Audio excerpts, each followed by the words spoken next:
In addressing the plague of gun violence in our country, I do indeed think that sensible legislation is called for. I wrote about that, talked about it just recently. But there are far deeper moral and cultural issues that have to be addressed too. Most notably, that of depression among our young people.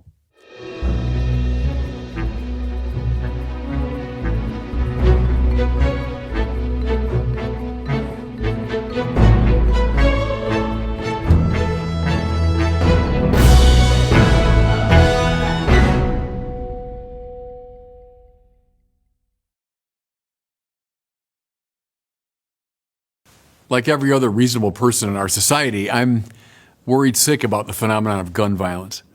I'm especially concerned about what it reveals regarding the status of young people, particularly young men.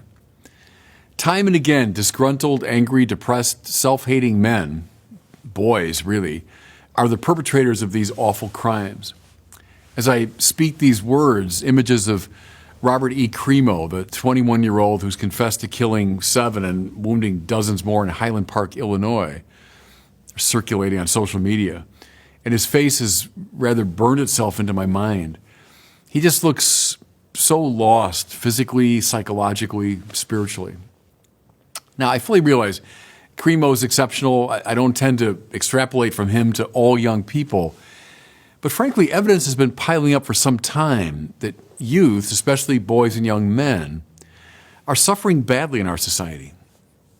To give just one example, Derek Thompson's article in The Atlantic from April of this year reveals that from 2009 to 2021, I'm quoting him now, feelings of sadness and hopelessness among American teenagers rose astonishingly from 26% to 44%.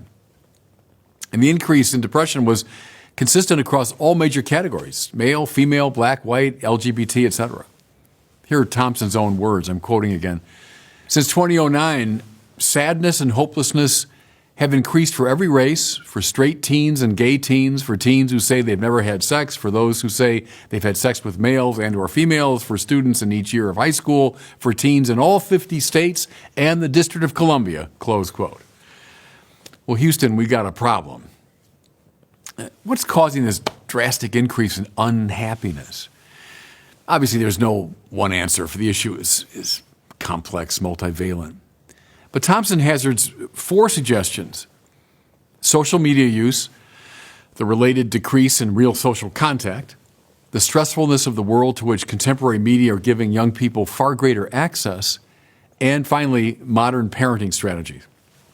Now, they're all interesting and worth exploring. If we had time, we'd look at all of them. But I want to focus on just one of his explanations and then offer a rationale of my own.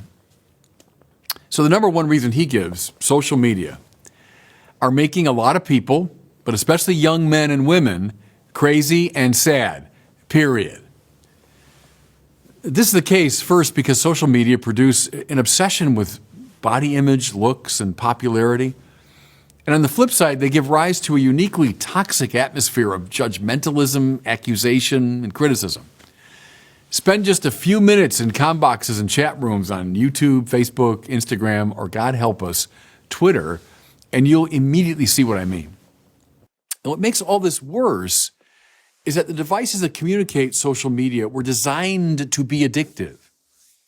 As a result, even those who admit that Instagram and Facebook are making them sad cannot stop themselves from logging on. Closely related problem is that social media are so dominant in the lives of kids that they effectively supplant activities that rather naturally bring joy. The average young person spends 5, 6, 7 hours a day on social media. And as a consequence, Thompson says, again, I'm quoting him here, compare with their counterparts in the 2000s, today's teens are less likely to go out with their friends, get their driver's license, or play youth sports, close quote. Moreover, as sociologist Jean Twenge, whom I've cited many times before, she's shown the tight correlation between screen time and depression. And I think for pretty obvious reasons. Because one of the surest firewalls against feelings of sadness is steady contact with other human beings. But the social media preclude this, locking a lot of our young people into this virtual world. I know this is oversimplifying a bit, but Contrast the image of a young kid playing a lively game of baseball or soccer or something with his friends, and then the picture of a young kid hunched alone over his iPhone. I mean, which of those kids seems happier? Now, as for my own explanation of the phenomenon of teen depression, I'd emphasize a theme I've been harping on, frankly, for years, what I call the culture of self-invention.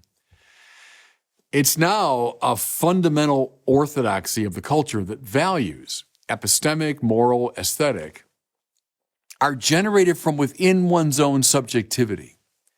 In a word, each individual determines what's right and wrong, good and bad, beautiful or ugly, for her or for him.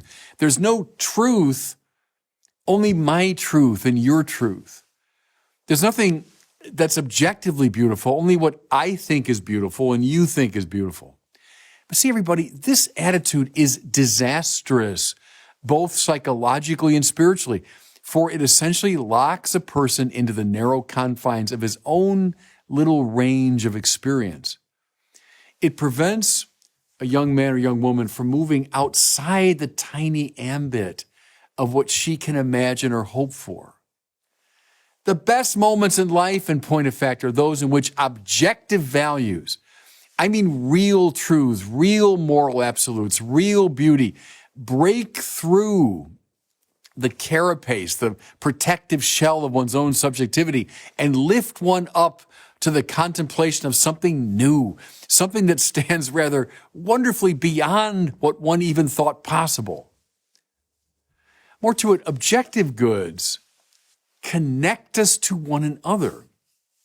As long as we're under the tyranny of subjectivist relativism, we're each locked in the prison of our own psyches. Perhaps, tolerating each other from a distance, but experiencing no real bond.